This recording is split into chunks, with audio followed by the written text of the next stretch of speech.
Happy New Year. Guess who got COVID? Again.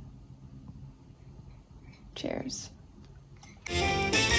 Let's hope that the new merch has launched and I'm not just totally spoiling the surprise. I thought I would recap this whole fiasco while I do my makeup for the first time since I got COVID. Also, can you see this? See that swole? Underground zit, I like to call it. Yeah, that's from not showering for a week. We'll get into that. I don't know if multitasking was the best idea, but I have committed. I got COVID in 2021. COVID has been a part of my life because I've had long COVID since then. So I've talked about it a lot on my channel, included in recapping everything that has happened. I also am gonna share everything that I did differently this time around that I wish I did the first time to attempt to prevent long COVID. And I feel very differently this time. On the 29th, Mats wakes up feeling fine, but towards the afternoon, he just starts getting kind of a headache. We were driving to go to lunch for his parents' anniversary with like the whole family. So we got a private room, safer COVID wise. There is a 4-year-old and a 4-month-old. She might be 3 months old. Just a little bit more conducive of an environment to suit our needs. And on the way there, I could tell something was kind of off with him. And I was like, hey, are you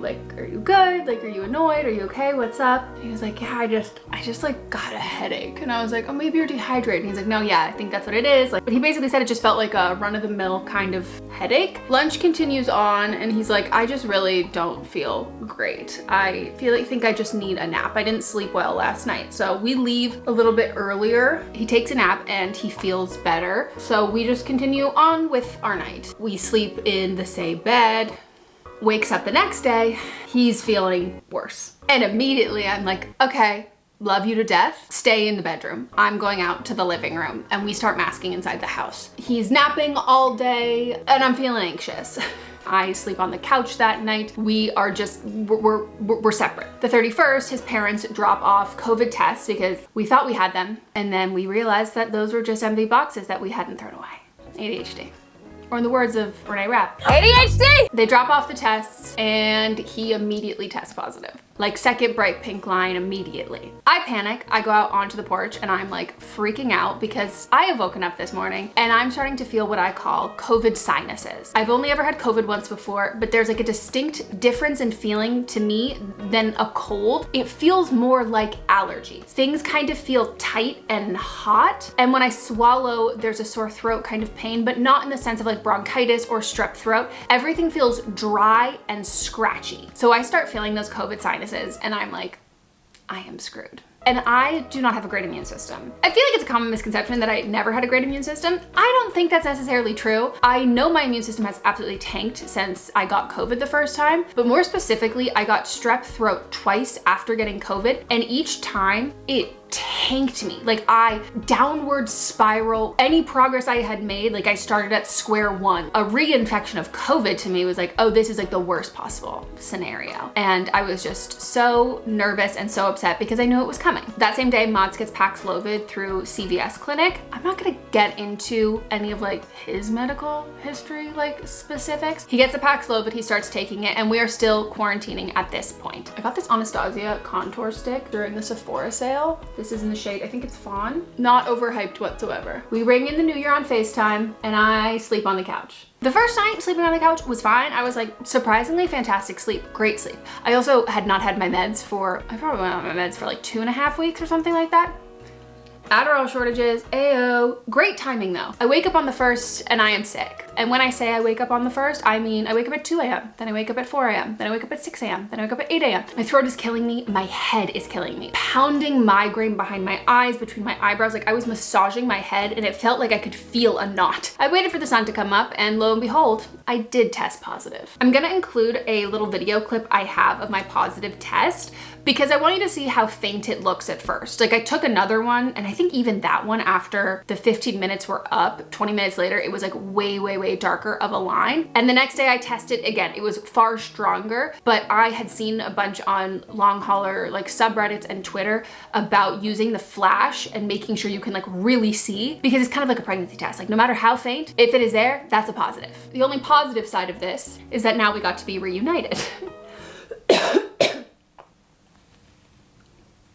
Yeah, that's still happening. If you watch my last vlog, I was sick in my last vlog. And I think I was sick in the vlog before that. The thing that had saved me through all of those times was the CVS like virtual minute clinic, CVS Minute Clinic. One of my Instagram followers had actually suggested it to me a couple sinus infections ago. Yeah, I have not been doing well. Every other time I have done that, it has been 30-second wait, 5 minutes max. It is just a flawless, wonderful system, except on a federal holiday when COVID numbers are absolutely through the roofs. I complete everything, I get in the virtual line, and they let me know that when I am out of the waiting room, I will receive an email, and they did let me know some days it might take longer than others.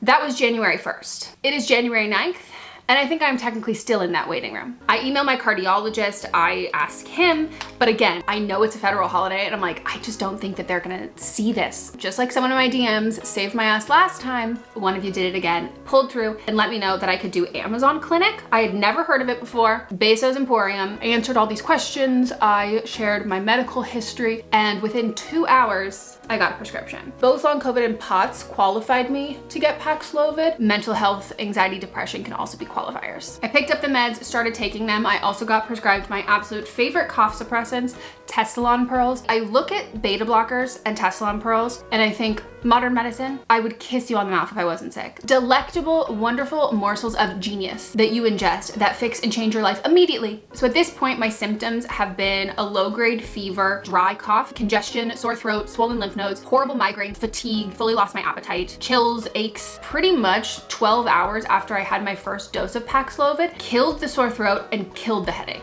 I've got a full day of Paxlovid left, and it's crazy how well it's working. It's pretty exciting. Now let's talk about the Paxlovid mouth taste and the other side effects. I had been warned about the metallic mouth taste by pretty much everybody I know who has taken Paxlovid. I don't want to sound like, oh my God, I'm just better than everyone. It was not bad. And that's not to say that I think I'm tough or I think other people are being sensitive about it. I just think it is a different taste as well as a different strength or potency to pretty much everyone. Because there were people who were like, I had to stop taking it because I couldn't keep food down. I was throwing up, the taste was so bad. And there's no way that anyone tasted what I tasted and that was the response. That must have been a horrible, horrific taste. And the way that I would describe it is, you know the smell of room? Like a room where all the doors are shut and all the windows have been closed all day. And you walk in, and maybe you've been on vacation, and you walk into your apartment and you're like, it smells like room. There's no rotting food. There's no dirt. It's not like uncleanliness. It is just stale, dusty air. That's what it tasted like. I really want to stress how this taste did not get in the way of me living my life. It was not something that kept me up, nor was it something I really thought about. It was so bearable and so manageable. Want you to know that before I get into this next part, because this is definitely not going to work for everybody. But the day that I found it to be the most noticeable, Mott's had ordered me a sandwich from Mendocino Farms for lunch, and it has pickled red onions on it. As soon as I ate that sandwich, that bitter taste gone. If anything, that slight stale bitter taste added a little umami, sprinkle to the sandwich. And I had posted about this on Instagram and someone responded with the funniest thing ever that I was like, no, that's actually spot on. It's like when Suki had to cook Rubens to work with the pickle smell in 𝘗𝘗 Hollow instead of against it. After that, that taste was gone for the rest of the day, like fully gone. I was trying to find it again. I was like, are you there, God? It's me, Margaret? Nowhere. The other side effect I heard about were the shits of the loose variety. Now, I am a IBS-D girl. I'm an IBS-C girl when I'm on vacation or I'm stressed or there are people coming over to my house. I'm more of a combination. If I'm relaxed, if I'm in my element, it's how you know I trust you. If I can poop while you are at my home, I can only really do that with mods. I don't think there's anybody else I could poop while they're here. It's D all day, baby. But I have been a little backed up from the holidays because I had been pretty dehydrated. So if anything, I welcomed it. They were also like the most solid poops I've ever had in my life. And those were really my only side effects. I think probably by day 3, it knocked out everything else besides fatigue, congestion, and the cough dwindled and dwindled. I finished Paxlovid on the morning of the 6th, and on the 7th, I tested negative. Got so officially tested negative.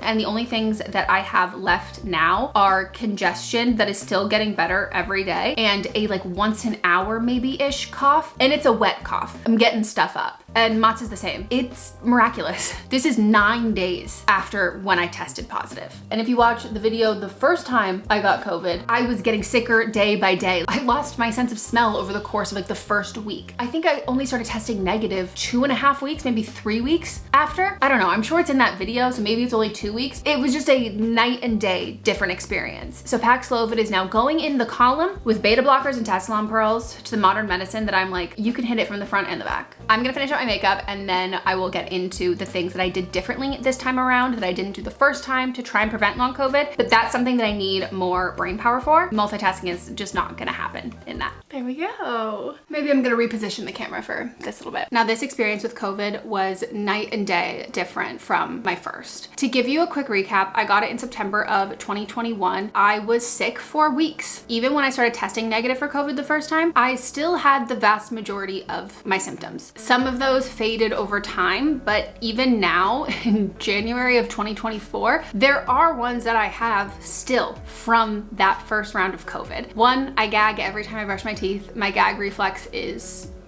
not good. I have the ick with like almost every food. My appetite is just shot. Thankfully, it's not this bad anymore, but I used to not even be able to have the toothpaste water in my mouth for any extended period of time without throwing up in my mouth. The brain fog, the fatigue, the tinnitus, those have all stuck around. The PEM, post-exertional malaise, and I got diagnosed with POTS after I had COVID. If I push myself too hard, I'm spent the next day. If I have a day like out of the house walking, the whole next day, I'm gonna feel like trash. I've really had to learn how to pace myself, and I'm still learning. Like there are some times when I push it and it's just not good. If you've watched me the last year, you've seen how many times I've gotten sick and I hate it, and it's not a fun thing to talk about. But yeah, it controls my entire life. So I just want you to know the state physically that I'm in when I get COVID the second time around. So I've compiled a list entitled Things I Would Have Done Differently re-long COVID. And I want to issue a big disclaimer here. This is not to say that me doing any of those things the first time around caused my long COVID or caused your long COVID. There is no moral equivalency of who gets it or who doesn't. It's not like, oh, you messed up, so therefore you got it. And I've even had to like have conversations with friends about it where I will offer them these tips. They're like, oh no, I'll be fine. I'm like, why? Like, what makes you different? Like, what do you think that I did to get this? This is all a big question mark. This is all up in the air. There are people who are perfectly healthy. There are athletes, endurance runners who have gotten long COVID. It does not discriminate. And there is absolutely zero harm in listening to anecdotal evidence of people who've had COVID being like, I wish I didn't do this thing. I'm just gonna run through this list, but I just can't stress enough how much I hope you listen and you take this in. If there's anything that you walk away from like my content or my channel about, I hope it is this. If I can prevent anyone from dealing with this, I want to. I wish the knowledge was out there when I got it. I wish someone had told me these things. Slept more. Like slept as much as humanly possible. I'm talking like in the era of like when I had LASIK and I was forcing myself to sleep even when I wasn't tired because I knew I was supposed to, because I couldn't open my eyes because my eyes hurt. Force yourself to sleep. Constantly, if you can. Not exercised. Not even a little, not even a walk around the block. There is a clip in my original vlog that haunts me. At the time, they said, make sure you're getting up and you're walking around. You want to continue on with that kind of exercise because it'll be better for your heart. You know what they say now? They say, don't do that. Scratch that.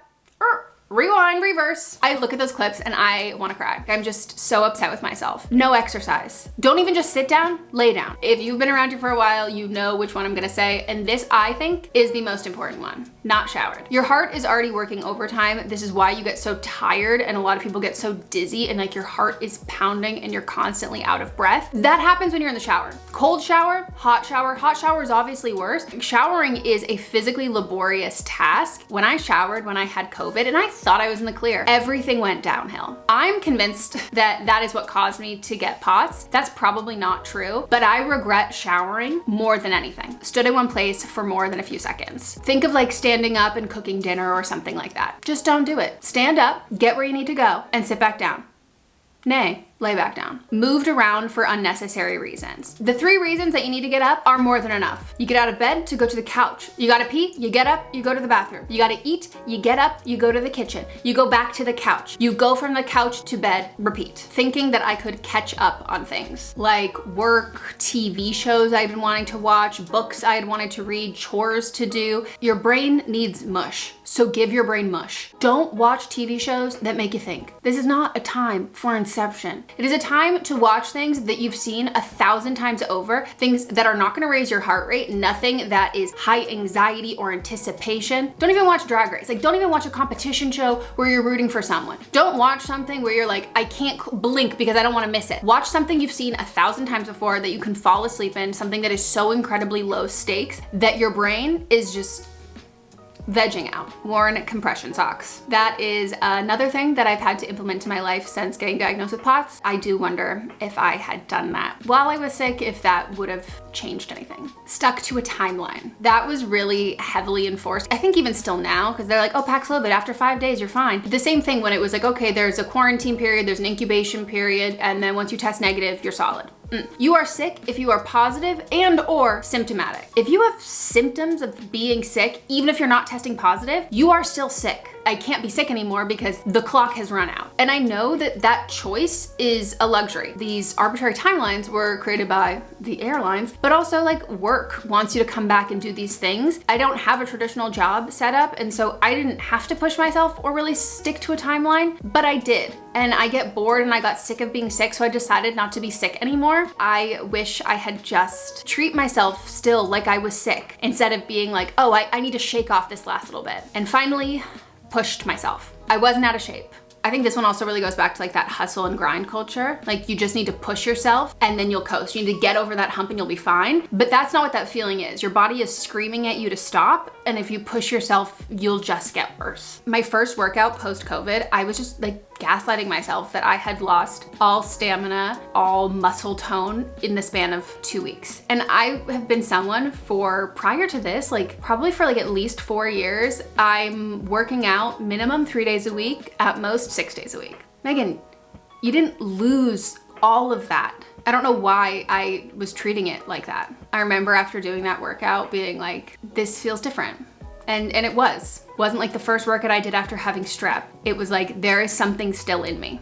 Like, this isn't gone. And that's a really scary feeling. And I think that's probably why I ran away from that feeling. And it took me finding like long COVID subreddits and things like that to understand that this wasn't just like a me thing or like a weakness or something that was like a psychological hurdle or test to push through. Sorry if it looks a little bit different. My card was full, so I had to delete some things. So this time around, I basically just did the opposite. I didn't shower. I slept as much as possible. I just laid horizontal. Sometimes I would elevate my legs, and I didn't walk around and move. Like, we didn't cook. We would order things and then wait for the delivery driver to leave. We would pick them up from outside, or I would throw things in the air fryer or cook frozen, like a frozen pizza. There was nothing that we did that involved us standing up longer than we needed to. Mats did not actually listen to me about the shower, and he got out and he was like, you were right. That was a really bad call. And I don't want to be cocky and be like, I told you so, but I just really hope if you take away anything, it's that. Just don't do it. It makes everything so much worse. It feels like your lungs are closing and your heart is stopping and you're dying. And it's a really scary feeling to feel like you're dying. I gave my brain a break. I didn't think about anything heavy. I didn't read any books. I watched a lot of stupid or easy TV, things that I didn't have to pay attention to, and I slept. If me on December 31st could see me now, she would just be so relieved, because I had so much dread and so much anxiety, and I just feel hopeful. And I'm really proud of myself for being in tune with my body, paying attention, and doing everything I could this time around to take care of myself. And what I really think should be the goal of anyone, regardless if it's your first infection or your second infection, regardless what your health history is, your goal with being sick with COVID, the goal of that time and your only mission is to do everything possible to not get long COVID. It's not just crossing your fingers and hoping. There is a huge aspect of it that is just luck.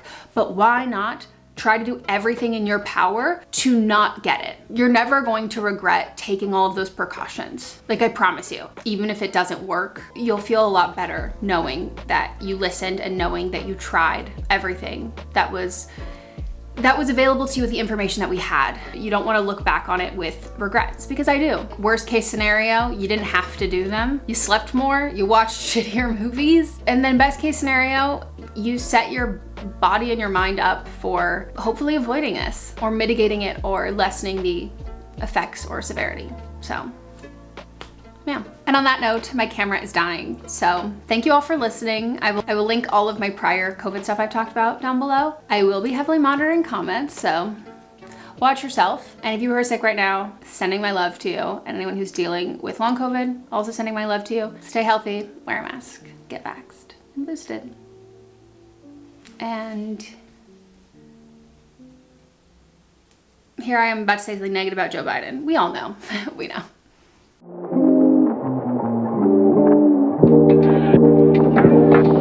Happy walk, Harry. Happy walk, Ron.